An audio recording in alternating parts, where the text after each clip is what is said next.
श्री स्वामी समर्थ. स्वामी म्हणतात, पाणी आणि माणूस दोघांचेही महत्त्व ते दूर गेल्यावरच कळते. पाणी वाया घालवू नका आणि माणसे दुखावू नका. दोन्ही जीवनासाठी अमूल्य आहे. कलियुगात पाण्याची किंमत सोन्यापेक्षा जास्त होईल आणि खऱ्या माणुसकीची किंमत धनापेक्षा जास्त असेल.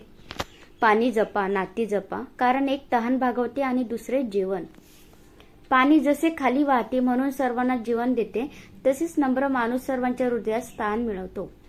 पाण्याचा प्रत्येक थेंब आणि वेळेचा प्रत्येक क्षण अमूल्य आहे. दोन्ही वाया घालवू नका.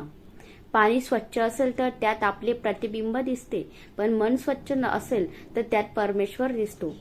पाण्याचे महत्त्व आणि स्वामींची शिकवण. पाण्यासारखी नम्रता का आवश्यक आहे? स्वच्छ पाणी आणि स्वच्छ मन यांचा संबंध. नदीसारखे सतत पुढे जाण्याचा संदेश. स्वामी म्हणतात, समुद्रासारखे विशाल मन कसे कोठे ठेवावे? कलियुगात पाण्याचे वाढते महत्त्व. पाणी वाचवणे म्हणजेच पुण्य कर्म करणे होय.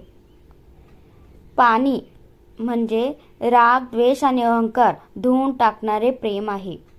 पाण्याचा थेंब आणि वेळेचे क्षण दोघांचे मूल्य.